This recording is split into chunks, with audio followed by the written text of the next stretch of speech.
En un pueblo aislado, donde las supersticiones gobernaban como leyes inquebrantables, una joven viuda vivía condenada al rechazo y la soledad. Las miradas de desprecio la perseguían como sombras mientras cargaba con el peso de un pasado que no podía enterrar. Nadie imaginaba que esta mujer marginada sería la elegida por tres misteriosos sabios errantes para emprender un viaje de transformación que sacudiría los cimientos de la comunidad, desafiando creencias ancestrales y revelando verdades que cambiarían para siempre el destino de todos los habitantes. La aldea de San Isidro se alzaba entre montañas neblinosas, como un lugar olvidado por el tiempo y abrazado por supersticiones. Las casas de adobe y piedra se amontonaban alrededor de una plaza central, donde los ancianos dictaban las normas no escritas que todos debían seguir. Los habitantes vivían con miedo a los espíritus, a las maldiciones y a todo aquello que no podían explicar con su limitado entendimiento. Era un lugar donde las apariencias importaban más que la verdad, donde el pasado perseguía a las personas como una sombra imborrable. Los rumores viajaban más rápido que el viento entre los callejones estrechos, alimentando los miedos colectivos y señalando a los diferentes como portadores de mala fortuna. Carmen Vega era una de esas personas señaladas. A sus 28 años, la vida ya le había arrebatado demasiado, comenzando por su esposo Miguel, quien había perdido la vida en un accidente en la mina hacía 3 años. Desde entonces, los susurros la acompañaban a cada paso que daba por las calles empedradas del pueblo. Su casa, pequeña y apartada en el límite de la aldea, reflejaba su situación social. Las paredes descoloridas guardaban los recuerdos de tiempos mejores, cuando las risas y el amor llenaban cada rincón. Ahora solo quedaba el silencio y la compañía ocasional de algún animal que buscaba refugio. La gente del pueblo había creado una historia alrededor de Carmen. Decían que su belleza había traído la desgracia, que sus ojos color miel escondían secretos oscuros. Las mujeres apartaban a sus maridos cuando ella pasaba, temerosas de que su condición de viuda fuera contagiosa como una enfermedad. El peso más grande que cargaba Carmen no era la soledad impuesta por los demás, sino el amuleto que colgaba siempre de su cuello. Era un medallón de plata que contenía un mechón de cabello de Miguel y que representaba la promesa de un amor eterno que ahora solo existía en su memoria dolorida. Cada mañana, Carmen salía al bosque a recoger hierbas y frutos que luego vendía en el mercado para sobrevivir. Se mantenía alejada de las miradas acusadoras, con la cabeza agachada y el corazón endurecido por el rechazo constante. Su única aliada era la anciana doña Matilde, quien le compraba sus hierbas sin importarle los chismes de la gente. La rutina de Carmen se rompió una tarde cuando el pueblo entero se alteró por la llegada de 3 hombres desconocidos. Vestían ropas sencillas pero limpias. Sus barbas blancas contrastaban con la piel curtida por el sol y el viento. No llevaban más posesiones que unos bastones tallados y pequeñas bolsas de cuero atadas a sus cinturas. La gente murmuraba que eran sabios errantes, hombres que habían renunciado a las comodidades materiales para buscar la sabiduría en los caminos. Algunos los miraban con recelo, otros con curiosidad, pero todos mantenían una distancia respetuosa, como si intuyeran que no eran hombres ordinarios. Don Rodrigo, el alcalde autoproclamado del pueblo, los recibió en la plaza con una mezcla de desconfianza y hospitalidad forzada. Les ofreció alojamiento en el granero comunal, esperando que su estancia fuera breve y que se llevaran con ellos cualquier cambio que amenazara el orden establecido. Los 3 hombres agradecieron con gestos amables, pero sus ojos, profundos como pozos de agua clara, parecían ver más allá de las apariencias. El más anciano de ellos, al que llamaban Mateo, habló con una voz que sonaba como piedras pulidas por un río antiguo. Mateo les dijo que habían recorrido muchas tierras y que cada lugar los recibía según su propia naturaleza. Les contó que venían a compartir sabiduría con quien estuviera dispuesto a escuchar, pero que también buscaban a alguien especial, alguien cuyo corazón hubiera sido probado por el sufrimiento y estuviera listo para un despertar más profundo. Esa noche, mientras el pueblo dormía inquieto por la presencia de los extraños, Carmen permaneció despierta, sintiendo una extraña agitación en su interior. Por primera vez en años, algo diferente al dolor y la resignación ocupaba sus pensamientos. Desde su ventana podía ver el granero donde se alojaban los sabios, y una inexplicable atracción la invitaba a acercarse. La mañana siguiente trajo consigo una sorpresa que sacudiría los cimientos de San Isidro. Los tres sabios, en lugar de reunirse con el alcalde o los hombres respetados del pueblo, se dirigieron directamente a la casa de Carmen. El pueblo entero observaba con asombro cómo los hombres caminaban con determinación hacia la casa de la mujer que todos evitaban. Cuando Carmen abrió su puerta y vio a los tres ancianos frente a ella, algo en su interior reconoció lo que estaba por venir. Los sabios la miraron con ojos que parecían atravesar su alma, reconociendo en ella algo que ni siquiera Carmen sabía que poseía, una fuerza dormida, una luz apagada temporalmente por el peso del dolor y el rechazo. Mateo le dijo a Carmen que habían venido por ella. Le explicó que a veces el sufrimiento no era un castigo, sino una preparación para algo mayor. Le contó que habían percibido en ella la capacidad de transformar no solo su propia vida, sino la de toda la comunidad que la había rechazado. Los otros sabios, llamados Gabriel y Samuel, asintieron en silencio mientras Mateo hablaba. Gabriel, con ojos claros como el cielo de la mañana, le explicó que debería enfrentar 3 pruebas, cada una diseñada para liberarla de las cadenas invisibles que la ataban a un pasado de dolor. Carmen escuchaba con una mezcla de incredulidad y esperanza renaciente.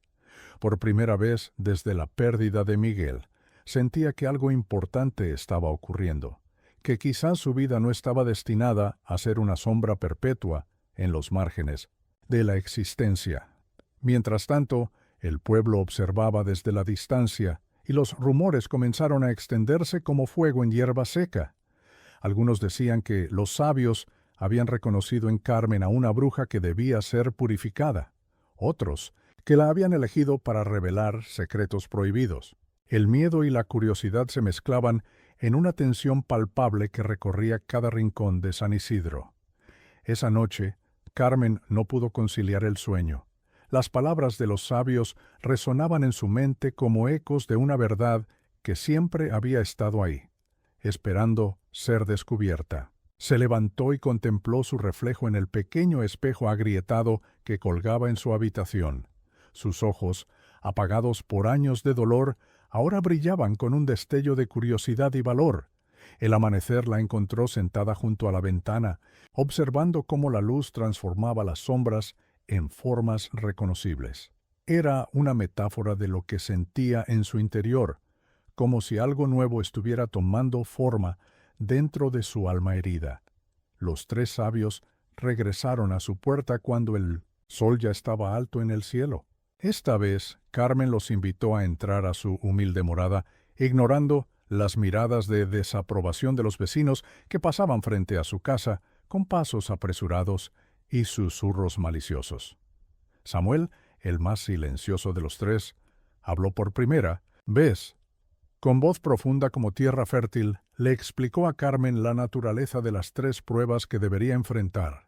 La primera consistiría en pasar una noche completa en el bosque sombrío, enfrentando los ecos de sus miedos más profundos. La segunda prueba requeriría que renunciara al último símbolo que la ataba al pasado, su amuleto lleno de recuerdos dolorosos, arrojándolo a las llamas purificadoras, y finalmente tendría que dar todas sus posesiones a alguien necesitado y pasar 7 días en ayuno y meditación dentro de un templo abandonado. Carmen sintió que su corazón se encogía ante la magnitud del desafío. Cada prueba parecía diseñada para arrancarle lo poco que le quedaba. El bosque era temido por todos en el pueblo, considerado hogar de espíritus inquietos. El amuleto era su última conexión con Miguel. Renunciar a él sería como perderlo por segunda vez, y sus escasas posesiones eran todo lo que tenía para sobrevivir en un mundo que la había marginado. Mateo percibió su duda y le habló con ternura paternal. Le recordó que a veces debemos vaciarnos completamente para poder llenarnos de algo nuevo y más luminoso. Le aseguró que no la habían elegido por casualidad, sino porque veían en ella una fortaleza que ni ella misma reconocía. En ese momento, como una señal del destino, la puerta se abrió bruscamente. Era doña Matilde, la anciana que siempre había tratado a Carmen con amabilidad. Venía agitada, con el rostro pálido y las manos temblorosas.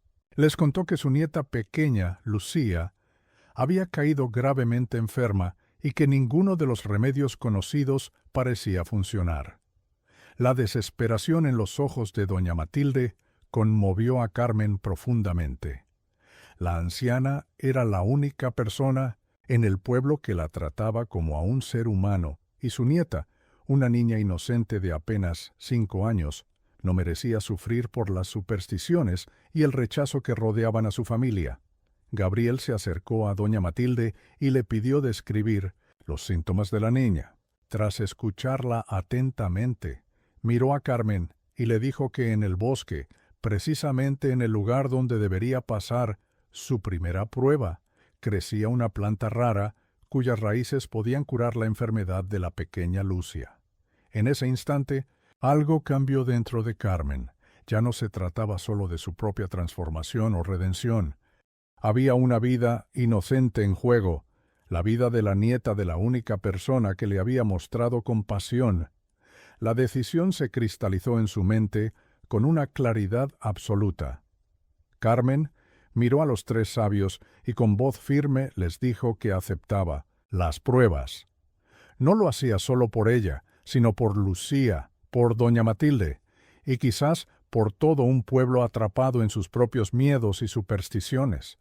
Si su camino podía ayudar a salvar a la niña y tal vez mostrar otra forma de vivir a la comunidad, entonces valdría la pena enfrentar cualquier desafío.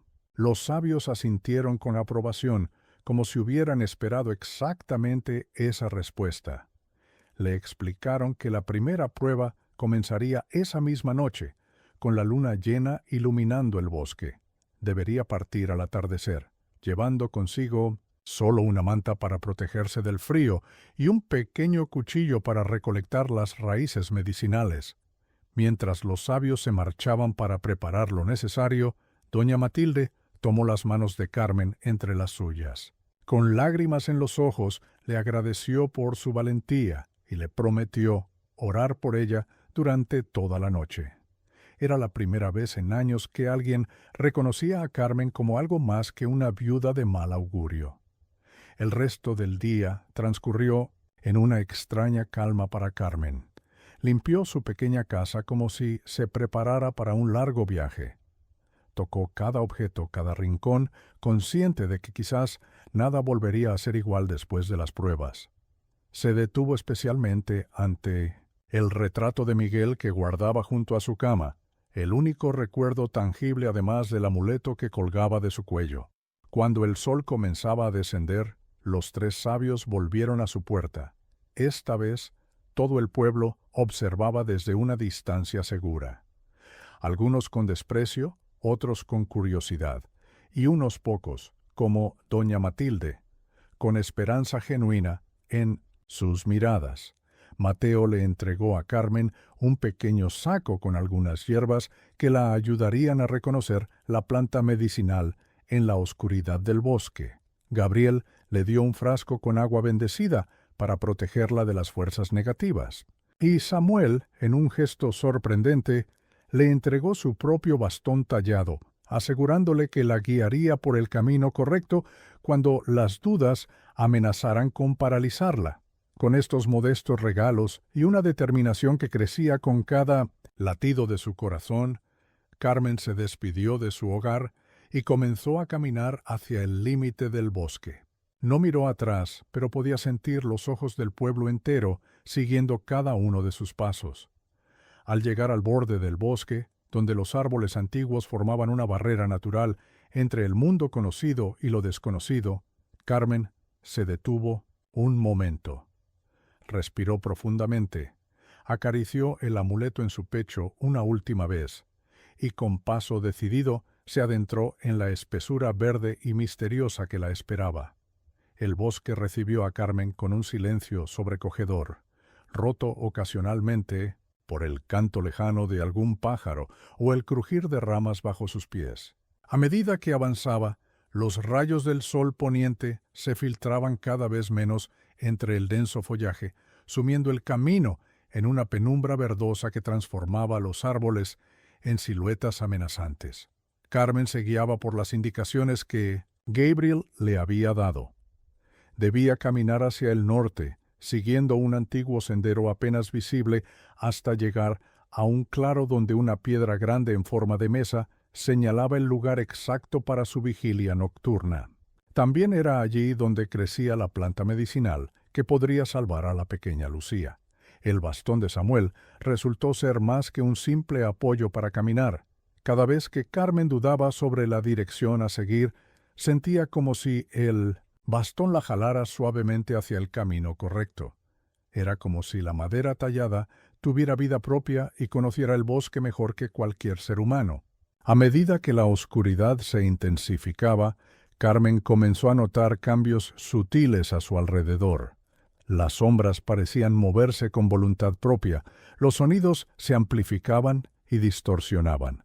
El viento susurraba entre las hojas palabras que sonaban casi humanas, como si el bosque mismo estuviera vivo y consciente de su presencia. Después de lo que pareció una eternidad, Carmen llegó al claro descrito por los sabios. La piedra en forma de mesa se alzaba en el centro, bañada por la luz plateada de la luna llena que ahora dominaba el cielo nocturno. Alrededor de la piedra, como pequeñas estrellas caídas, brillaban unas flores blancas, cuyos pétalos parecían emitir un tenue resplandor fosforescente. Carmen reconoció las flores gracias a las descripciones de Mateo. Eran las que crecían sobre la planta medicinal que buscaba. Con cuidado se arrodilló junto a ellas y comenzó a cavar con su pequeño cuchillo, siguiendo las raíces hasta encontrar unos bulbos rojizos que emanaban un aroma dulce y penetrante. Mientras guardaba cuidadosamente los bulbos medicinales en una pequeña bolsa de tela, Carmen sintió un escalofrío recorrer su espalda. No estaba sola en el claro. Aunque no podía ver a nadie más, percibía presencias invisibles rodeándola, observándola, evaluándola. Con manos temblorosas, extendió su manta sobre el suelo, cerca de la piedra mesa, y se sentó. Según las instrucciones de los sabios, debía permanecer allí toda la noche, enfrentando lo que fuera que el bosque decidiera mostrarle. No podía abandonar el claro hasta que los primeros rayos del sol tocaran la piedra al amanecer. Las horas comenzaron a transcurrir con una lentitud tortuosa. El frío se intensificaba, calando hasta los huesos de Carmen, pero no era solo el frío físico lo que la hacía temblar. Era un frío que venía de adentro, un frío nacido del miedo y la soledad. Fue entonces cuando comenzaron las visiones. Al principio eran simples sombras en el límite de su visión, formas indistintas que parecían acercarse y retroceder. Pero poco a poco, esas sombras fueron tomando formas reconocibles, rostros familiares, voces que creía olvidadas. La primera visión clara fue la de su madre, fallecida cuando Carmen era apenas una adolescente. Su rostro apareció entre la niebla nocturna con una expresión de decepción que Carmen recordaba demasiado bien. Le hablaba sin palabras, culpándola por no haber cumplido con las expectativas, por haber elegido a Miguel contra los deseos familiares, por haber terminado sola y marginada. Carmen cerró los ojos con fuerza, pero las visiones no desaparecían. Ahora era Miguel quien se presentaba ante ella. su rostro distorsionado por la tristeza y el reproche. Le recordaba su promesa de amor eterno, le preguntaba por qué estaba dispuesta a renunciar al amuleto, a traicionar su memoria por las palabras de 3 desconocidos. Las lágrimas corrían por las mejillas de Carmen mientras intentaba explicarle a la visión de Miguel que no era una traición, que era una forma de honrar su memoria avanzando, viviendo plenamente como él hubiera querido. Pero las palabras se congelaban en su garganta y solo escapaban sollozos ahogados. La noche avanzaba y las visiones se volvían más intensas. Ahora veía a los habitantes del pueblo, señalándola, riéndose de ella, llamándola loca por creer que podía ser algo más que una viuda maldita. Veía a los niños huyendo de ella como si fuera una bruja, a las mujeres protegiendo a sus familias con amuletos y gestos supersticiosos. En el momento más oscuro de la noche, cuando la luna comenzaba su descenso hacia el horizonte, Carmen experimentó la visión más dolorosa. Se vio a sí misma, envejecida, consumida por la amargura, convertida en exactamente lo que el pueblo creía que era. Una mujer rota, un ser marginal, viviendo en las sombras, sin propósito ni conexión. Esta última visión la sacudió hasta lo más profundo de su ser. No, se dijo a sí misma, ese no sería su destino. No permitiría que el miedo, el dolor y el rechazo determinaran quién era y en quién se convertiría. Con un esfuerzo supremo, se levantó de la manta y se paró en el centro del claro, junto a la piedra mesa. Con voz temblorosa al principio, pero cada vez más firme, comenzó a hablar a la noche, al bosque, a las presencias invisibles que la rodeaban. Les dijo que entendía ahora que sus miedos más profundos no eran a los espíritus o a las maldiciones, sino al rechazo, a la soledad perpetua, a una vida sin propósito ni conexión verdadera. Les habló de su dolor por la pérdida de Miguel, de cómo había permitido que ese dolor la definiera, convirtiéndola en poco más que una sombra de la mujer que alguna vez fue. Reconoció cómo, en parte, ella misma había alimentado su aislamiento, escondiendo su luz por miedo a brillar en un lugar que solo toleraba la oscuridad y la conformidad. Mientras hablaba, algo extraordinario comenzó a suceder. Las flores blancas alrededor del claro comenzaron a brillar con más intensidad, como si respondieran a sus palabras. El viento, que había estado inquieto toda la noche, se calmó repentinamente, creando un silencio atento, como si el bosque entero escuchara su confesión. Carmen sintió una presencia cálida rodeándola, abrazándola. No era amenazante como las visiones anteriores, sino reconfortante, como un abrazo largamente esperado. Sin saber exactamente por qué, supo que era la esencia misma del bosque, la sabiduría antigua de la tierra que la acogía y la reconocía. Con esa nueva sensación de aceptación, Carmen se recostó nuevamente en su manta. El frío ya no la afectaba tanto y el miedo había dado paso a una extraña serenidad. Las visiones continuaron apareciendo ocasionalmente durante el resto de la noche, pero ya no tenían poder sobre ella. Las observaba como quien mira viejas fotografías, reconociendo su significado, pero sin permitir que la controlaran. Cuando los primeros rayos del sol comenzaron a filtrarse entre los árboles, iluminando la piedra mesa con un resplandor dorado, Carmen sintió que algo fundamental había cambiado dentro de ella. Había enfrentado sus miedos más profundos y había sobrevivido. Más que eso, había comenzado a entenderlos, a verlos como lo que realmente eran, no verdades absolutas, sino percepciones nacidas del dolor y la inseguridad. Con movimientos tranquilos, recogió su manta, aseguró la bolsa con los bulbos medicinales y tomó el bastón de Samuel. Era hora de regresar al pueblo, de enfrentar la segunda prueba, pero lo hacía con una nueva fortaleza interior. El camino de regreso parecía completamente diferente a la noche anterior. El bosque, que había sido un lugar de temor y misterio, ahora le parecía casi amigable. Los pájaros cantaban celebrando el nuevo día, los rayos del sol creaban patrones de luz y sombra sobre el sendero, y Carmen podía jurar que las plantas se inclinaban ligeramente a su paso, como saludándola. Al llegar al límite del bosque, donde terminaban los árboles y comenzaban los campos que rodeaban San Isidro, Carmen se detuvo sorprendida. Un grupo de personas la esperaba allí. Estaban los tres sabios, por supuesto, con sonrisas serenas en sus rostros curtidos. Pero también estaba doña Matilde, con ojos esperanzados, y para su sorpresa, un pequeño grupo de aldeanos que la miraban con una mezcla de curiosidad y respeto recién descubierto. Carmen avanzó hacia ellos con paso firme, consciente de que su aspecto debía ser deplorable después de una noche en el bosque. Su ropa estaba manchada de tierra, su cabello enredado con hojas, y su rostro mostraba las huellas de las lágrimas derramadas durante la noche. Sin embargo, sus ojos brillaban con una luz nueva, una determinación y serenidad que no pasó desapercibida para quienes la esperaban. Con gestos gentiles, entregó los bulbos medicinales a Gabriel, quien inmediatamente comenzó a preparar un remedio para la pequeña Lucia. Mateo la abrazó brevemente, susurrándole al oído que había superado la primera prueba con valor y sabiduría. Samuel simplemente asintió, recibiendo su bastón con una reverencia que parecía reconocer que el objeto había cumplido su propósito y ahora estaba imbuido de la experiencia compartida. Doña Matilde se acercó con lágrimas en los ojos y tomó las manos de Carmen entre las suyas arrugadas. Le agradeció con palabras entrecortadas por la emoción, asegurándole que nunca olvidaría lo que estaba haciendo por su nieta. Los demás aldeanos mantenían su distancia, pero sus miradas habían cambiado.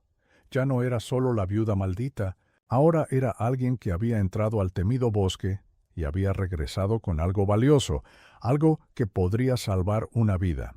Mateo anunció entonces que Carmen necesitaba descansar antes de enfrentar la segunda prueba.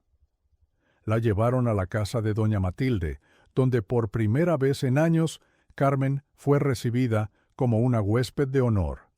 Le prepararon un baño caliente. Le ofrecieron comida fresca y una cama limpia, donde poder recuperar sus fuerzas. Mientras se sumergía en un sueño profundo y reparador, en la plaza del pueblo, Gabriel administraba el remedio a la pequeña Lucia bajo la mirada atenta de todos. San Isidro.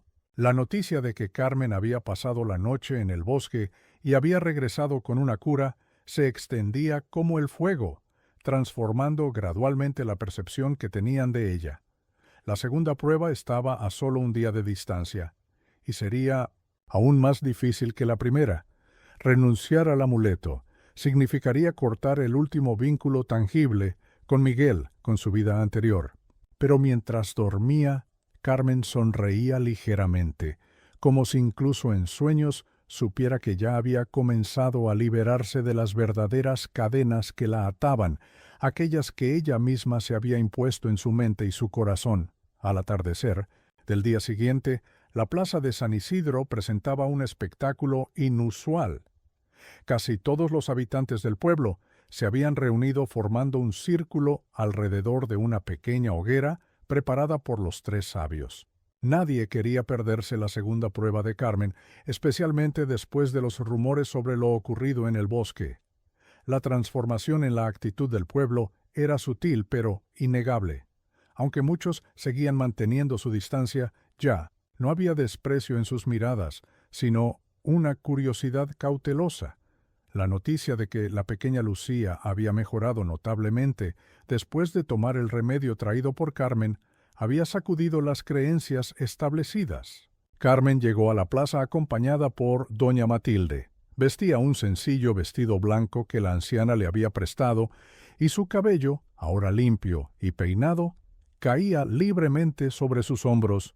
Pero lo que más llamaba la atención era el cambio en su postura y en su mirada. Ya no caminaba con la cabeza agachada, sino erguida, con una dignidad tranquila que sorprendió a quienes la conocían. Los tres sabios la recibieron en el centro del círculo, junto a la hoguera que crepitaba suavemente en el aire del atardecer. Mateo dio un paso adelante y explicó al pueblo reunido la naturaleza de la segunda prueba. Carmen debería renunciar voluntariamente al amuleto que había llevado desde la pérdida de su esposo, arrojándolo a las llamas purificadoras. Un murmullo recorrió la multitud. Todos en San Isidro conocían la historia del amuleto de plata que contenía un mechón de cabello de Miguel. Para muchos era el símbolo de su negativa a seguir adelante, la prueba visible de que seguía atrapada en el pasado. Para otros era un acto de amor y lealtad digno de respeto. Gabriel encendió una antorcha con el fuego de la hoguera y se la entregó a Carmen. Le explicó que ella misma debería alimentar las llamas que consumirían su preciado objeto. Era un acto simbólico que representaba su participación consciente en el proceso de liberación. Carmen tomó la antorcha con manos sorprendentemente firmes. Durante su descanso en casa de doña Matilde, había reflexionado profundamente sobre esta prueba. Sabía que sería dolorosa, pero también entendía ahora que el verdadero recuerdo de Miguel no residía en un objeto físico, sino en su corazón, en las lecciones aprendidas juntos, en el amor compartido que la había hecho crecer como persona. Con movimientos deliberados, Carmen alimentó el fuego con la antorcha, haciendo que las llamas crecieran hacia el cielo oscurecido.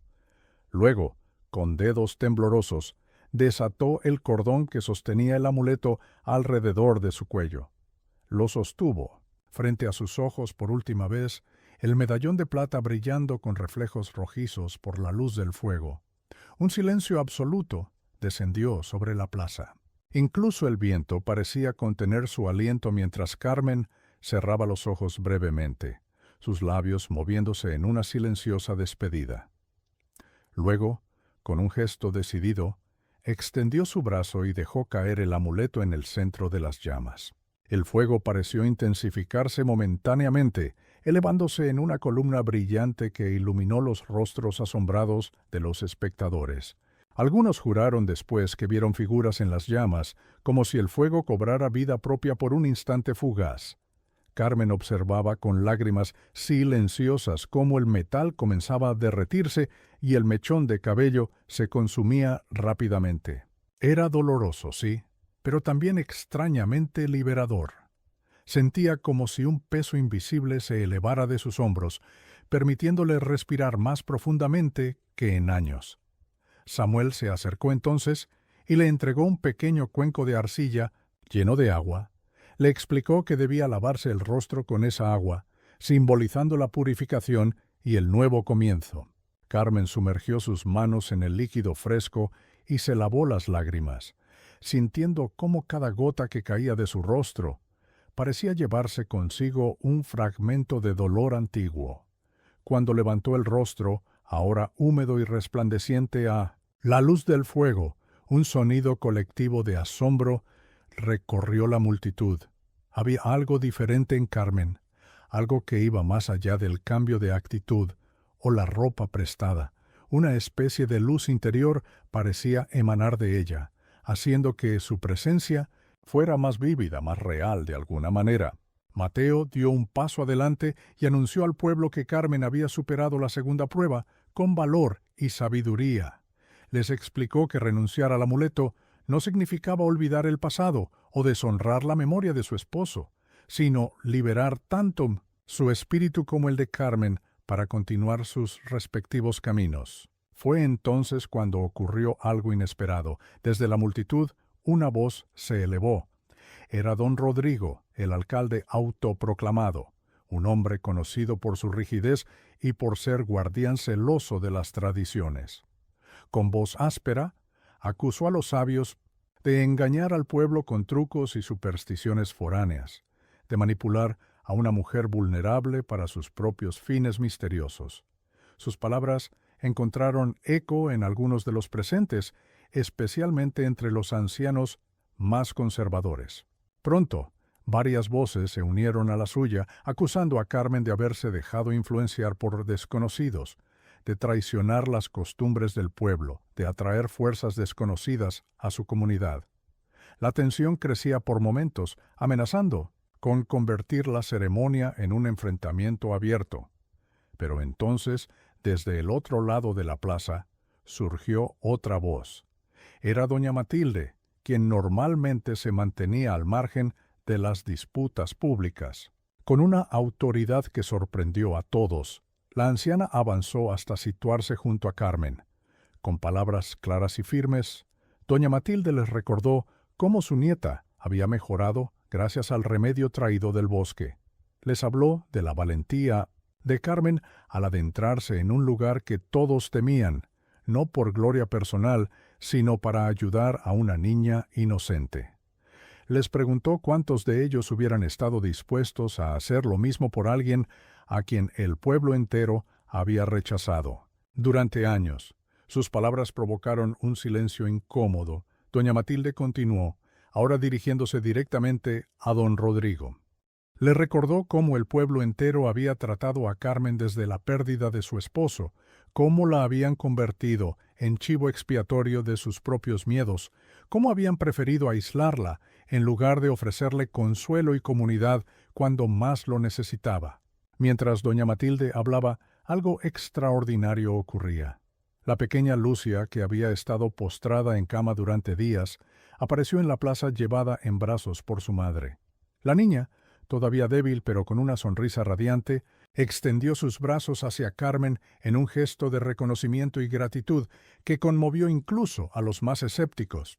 Carmen, con lágrimas renovadas pero ahora de emoción, recibió a la pequeña en sus brazos, la abrazó con ternura, sintiendo cómo el calor de ese pequeño cuerpo inyectaba nueva vida en su corazón. Era como si, en ese preciso instante, ante los ojos de todo el pueblo, Carmen dejara definitivamente de ser la viuda maldita para convertirse en algo nuevo, en alguien que traía sanación en lugar de malos presagios. La tensión en la plaza comenzó a disolverse. Incluso don Rodrigo, visiblemente afectado por la escena, guardó silencio. Uno a uno, los aldeanos que habían apoyado sus acusaciones bajaron la mirada, confrontados con la evidencia tangible de que algo positivo estaba ocurriendo, algo que desafiaba sus creencias pero que no podían negar. Gabriel aprovechó ese momento para anunciar la tercera y última prueba. Carmen debería entregar todas sus posesiones materiales a alguien necesitado y pasar 7 días en ayuno y meditación dentro del antiguo templo abandonado en la colina que dominaba el pueblo. El templo era un lugar evitado por todos, un recordatorio de tiempos pasados cuando la comunidad tenía otras creencias, antes de que las supersticiones actuales tomaran control.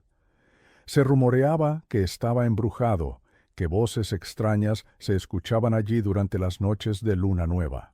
Carmen, todavía sosteniendo a la pequeña Lucia en sus brazos, asintió con determinación. Ya no temía al templo ni a lo que pudiera encontrar allí.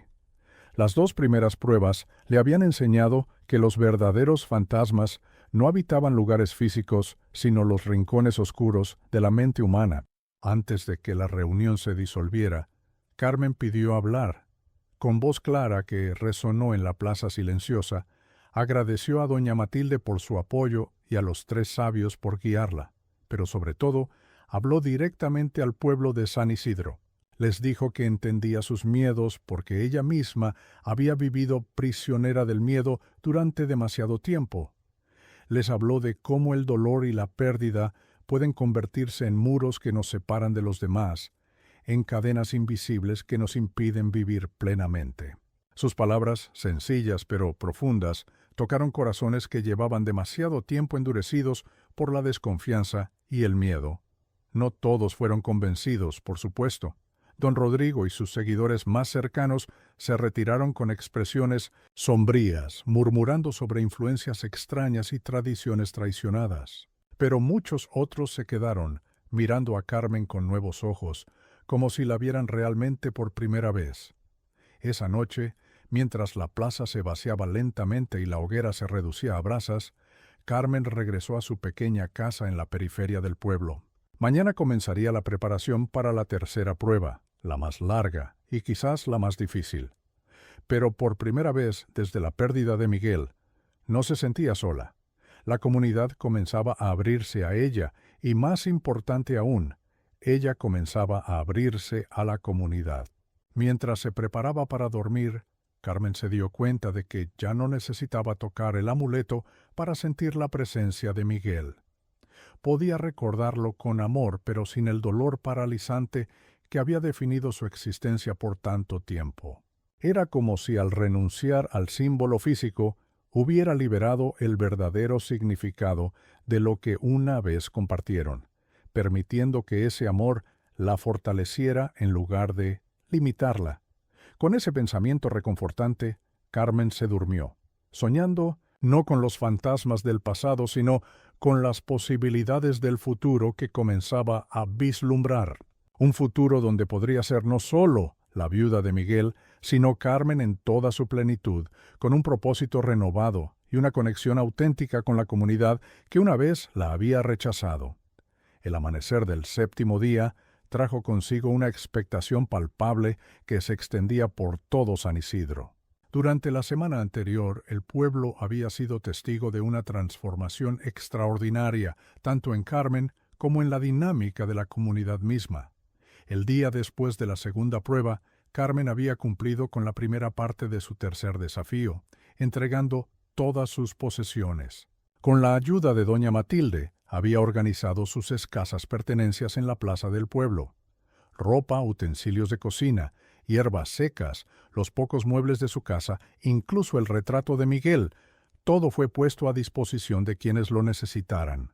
Lo sorprendente fue que, en lugar de un reparto desordenado, donde los más fuertes o ambiciosos se llevarían lo mejor, la distribución se convirtió en un acto comunitario organizado. Familias que nunca habían dirigido la palabra a Carmen se acercaban ahora con respeto, pidiendo permiso antes de tomar algo, ofreciendo pequeños gestos de gratitud a cambio. Una joven pareja recién casada recibió la cama y la mesa. Una madre soltera con 3 hijos se llevó la ropa y las mantas. El retrato de Miguel fue entregado personalmente por Carmen a doña Matilde, pidiéndole que lo guardara hasta su regreso del templo. Cada objeto encontró un nuevo hogar, no como caridad, sino como parte de un intercambio que restauraba lazos comunitarios largamente rotos. Con solo la ropa que llevaba puesta y un pequeño fardo con 7 velas, una para cada día de su retiro, Carmen había partido hacia el templo abandonado en la colina. Los 3 sabios la acompañaron hasta la entrada, un portal de piedra medio derruido, cubierto parcialmente por enredaderas silvestres.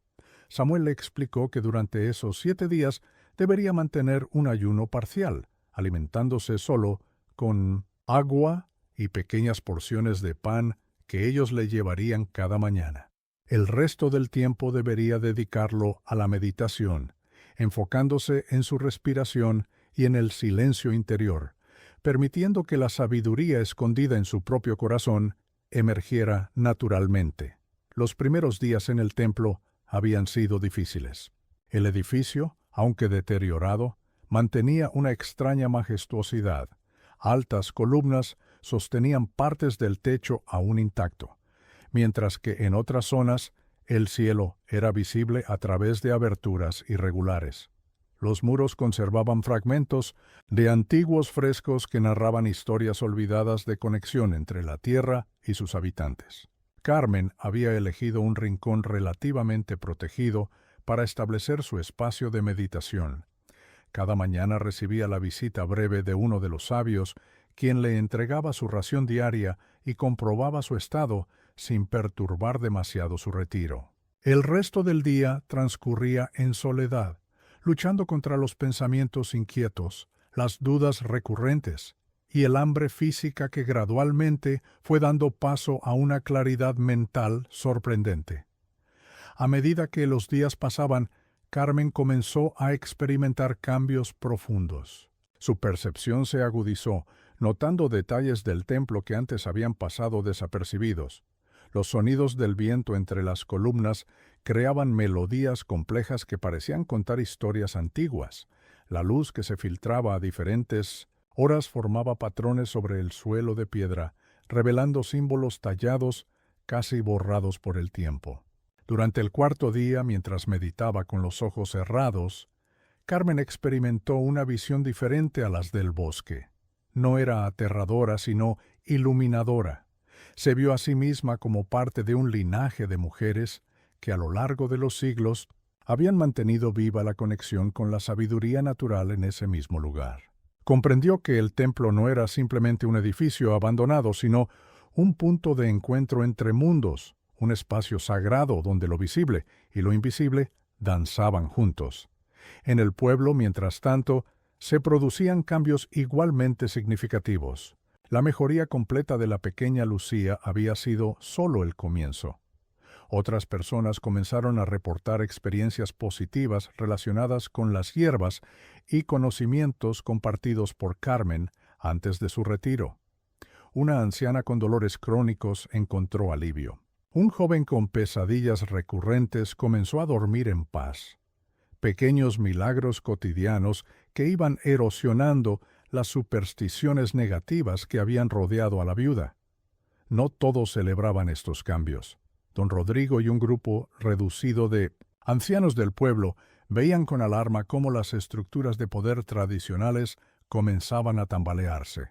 Durante generaciones habían mantenido su autoridad alimentando el miedo a lo desconocido, promoviendo la desconfianza hacia lo diferente, convirtiendo las tragedias personales en signos de condena sobrenatural. La transformación de Carmen representaba una amenaza directa a ese orden establecido.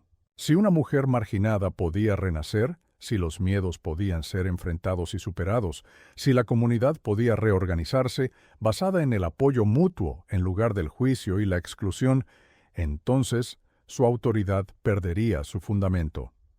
La noche anterior al séptimo día, don Rodrigo reunió a sus seguidores más leales en su casa. Con palabras cargadas de urgencia, les habló de la necesidad de tomar medidas drásticas. Les recordó antiguas historias sobre mujeres acusadas de brujería, sobre cómo las influencias foráneas habían destruido comunidades enteras en el pasado. Les sugirió que los tres sabios eran en realidad engañadores que utilizaban a Carmen para algún propósito oscuro. Su plan era simple pero efectivo. Interceptarían a Carmen cuando descendiera del templo al día siguiente. La acusarían públicamente de practicar artes prohibidas y la forzarían a abandonar San Isidro para siempre, junto con los tres extraños que habían perturbado la paz del pueblo. Lo que don Rodrigo no sabía era que entre sus supuestos aliados había alguien que ya no compartía su visión. Javier, un hombre que había perdido a su esposa años atrás en circunstancias similares a las de Carmen, había sido testigo silencioso de su transformación. Algo en su corazón se había removido al ver cómo enfrentaba sus pruebas con dignidad y valor, recordándole a la mujer que él mismo había amado y no supo defender ante los prejuicios de la comunidad. Esa misma noche, mientras el pueblo dormía, Javier buscó a doña Matilde y le reveló los planes de don Rodrigo. La anciana, alarmada pero no sorprendida, envió inmediatamente un mensaje a los tres sabios, quienes prepararon su respuesta con serena determinación. El amanecer del séptimo día encontró a Carmen despierta y en profunda meditación. Durante la noche había experimentado la visión más poderosa de todas. Se había visto a sí misma como un puente, un nexo entre el pasado y el futuro de San Isidro, una sanadora que podía ayudar a restaurar el equilibrio perdido entre la comunidad y la naturaleza que la sustentaba. Cuando los primeros rayos de sol tocaron su rostro a través de una abertura en el techo del templo, Carmen sintió una certeza absoluta. La transformación que había comenzado como un camino personal se había convertido en algo mayor, algo que afectaría a todos en el pueblo de maneras que apenas comenzaba a vislumbrar. Con movimientos tranquilos, recogió la última vela que había ardido durante la noche y se preparó para descender. Su cuerpo se sentía ligero a pesar del ayuno prolongado, como si la energía que la sustentaba ahora viniera de una fuente más profunda que el alimento físico. Al salir del templo, la luz brillante del sol la cegó momentáneamente. Cuando sus ojos se adaptaron Carmen se detuvo asombrada ante el espectáculo que se presentaba ante ella. El camino que descendía hacia el pueblo estaba flanqueado por personas. No solo estaban los tres sabios y doña Matilde como esperaba, sino docenas de habitantes de San Isidro que habían subido hasta allí para recibirla. Entre ellos, Carmen reconoció rostros que durante años la habían mirado con desprecio o miedo, pero que ahora mostraban una mezcla de curiosidad y respeto. Vio a la joven pareja que había recibido su cama, a la madre soltera con sus 3 hijos, a ancianos que nunca le habían dirigido la palabra, a niños que antes huían de ella y ahora la miraban con ojos maravillados.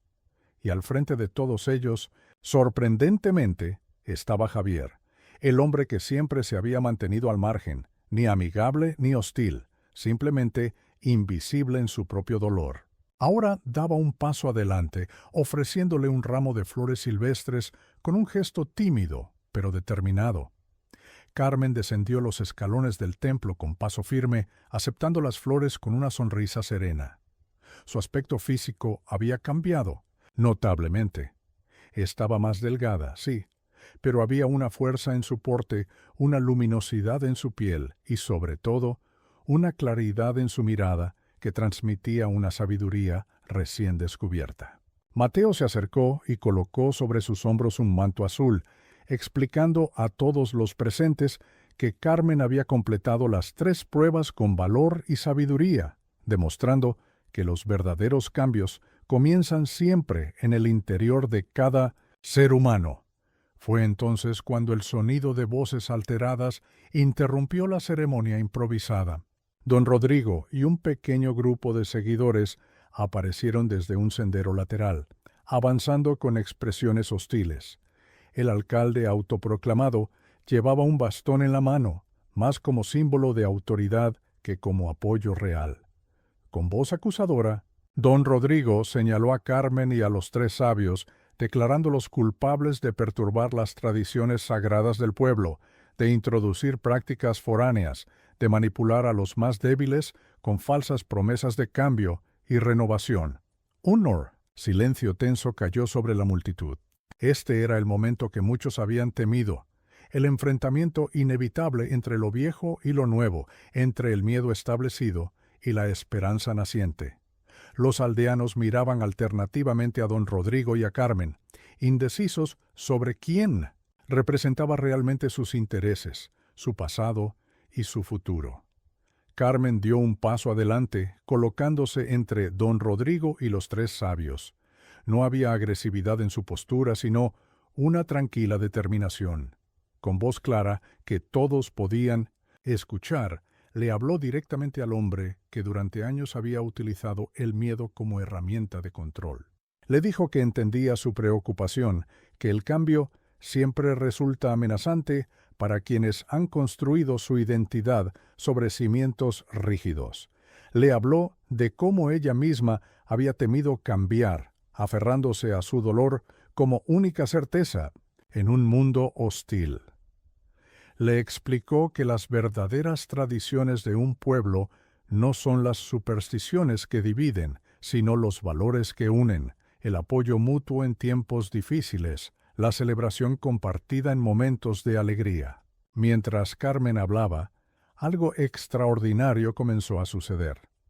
Los seguidores de don Rodrigo, uno a uno, bajaban sus miradas y retrocedían lentamente, distanciándose físicamente de su líder. No era un abandono dramático, sino un silencioso reconocimiento de una verdad que resonaba en sus corazones, una verdad que quizás siempre habían conocido, pero habían elegido ignorar por comodidad o miedo. Don Rodrigo, sintiendo que perdía apoyo, alzó su bastón en un gesto amenazante. Pero antes de que pudiera avanzar hacia Carmen, Javier se interpuso entre ambos. No dijo nada, no necesitaba hacerlo. Su postura protectora hablaba más claro que cualquier palabra.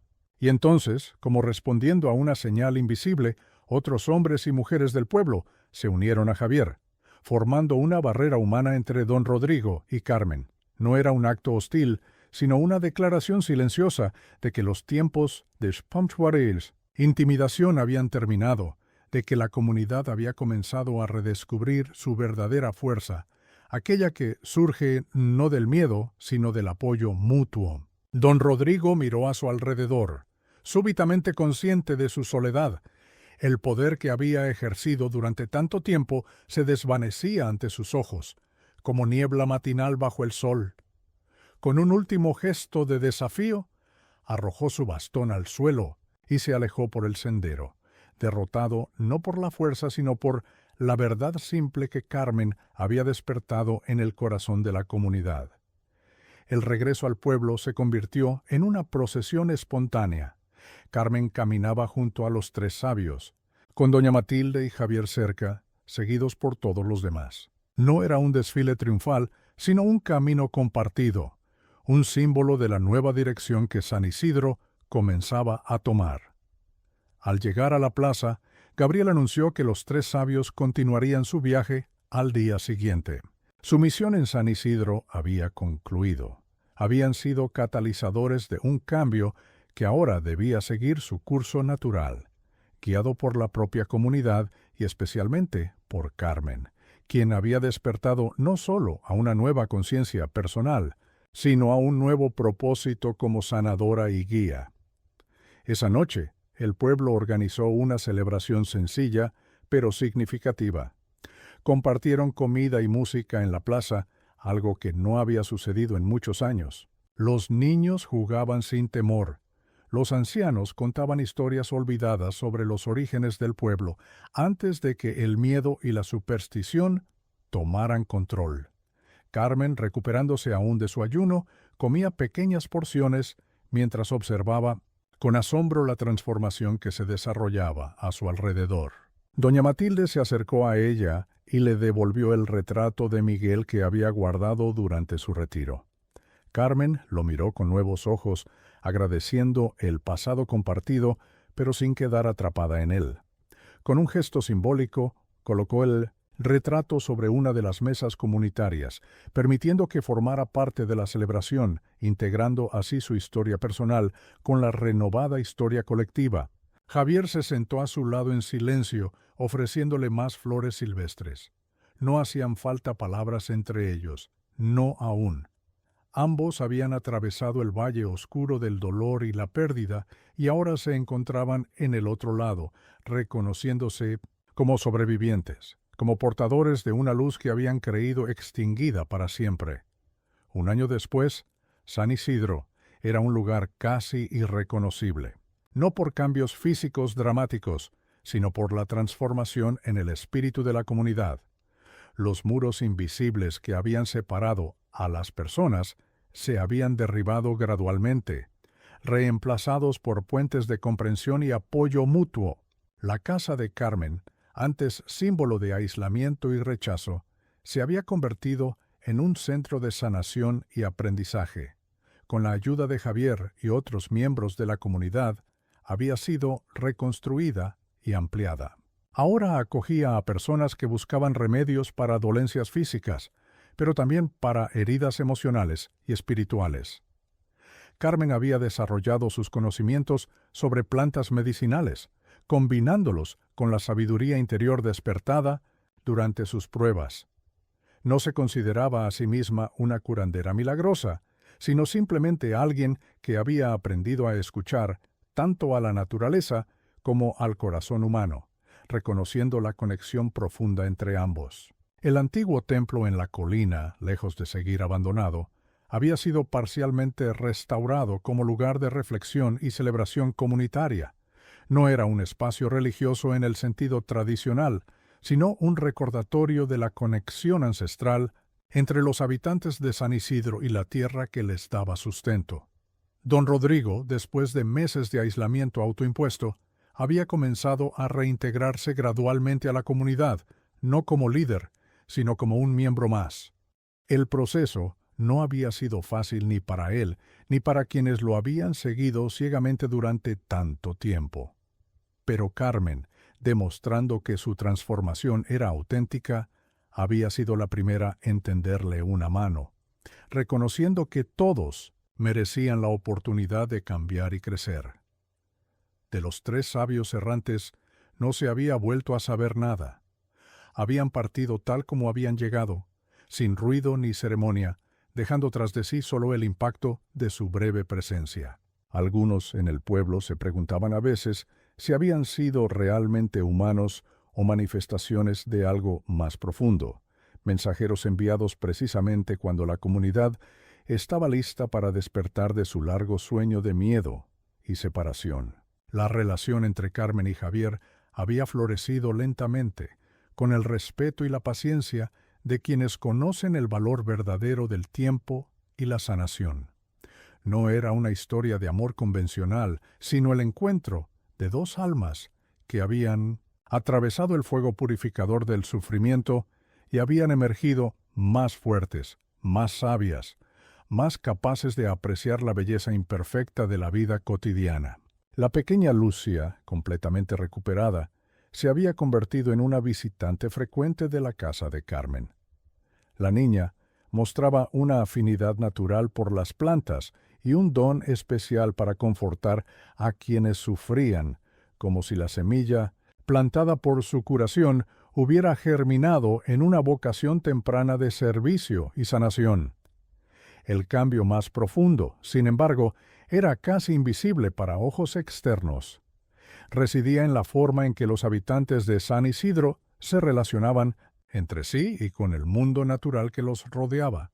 El miedo había dado paso gradualmente a la confianza, la superstición a un respeto informado por la naturaleza y sus misterios, la división a un sentido renovado de propósito compartido. Carmen, observando este florecimiento desde la puerta de su casa renovada, comprendía ahora el verdadero significado de las 3 pruebas que había enfrentado. No habían sido simplemente desafíos personales, sino llaves que abrían puertas olvidadas, permitiendo que una sabiduría antigua pero siempre relevante regresara a una comunidad que la había perdido en las sombras del miedo y la desconfianza. La luz interior que había despertado en ella durante su retiro en el templo seguía brillando no como un resplandor sobrenatural, sino como la tranquila certeza de que cada ser humano, independientemente de su pasado o sus circunstancias presentes, lleva dentro de sí la semilla de su propia transformación. Y que cuando una persona tiene el valor de nutrir esa semilla, los frutos que produce pueden alimentar a toda una comunidad. El sol se ponía sobre San Isidro, bañando el pueblo en tonos dorados y rojizos. Carmen respiró profundamente, agradecida por el camino recorrido y curiosa por el que aún quedaba por delante. El pasado no había sido borrado, sino integrado. El dolor no había desaparecido, sino transformado en comprensión y compasión. Y el futuro, antes una amenaza oscura, se extendía ahora como un lienzo en blanco lleno de posibilidades luminosas.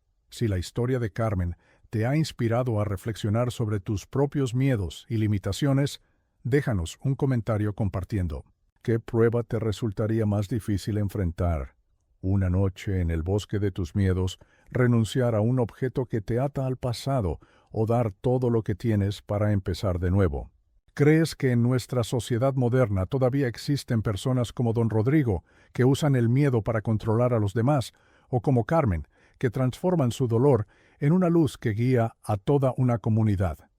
Cuéntanos tu opinión y no olvides suscribirte al canal para más historias que necesitan ser contadas.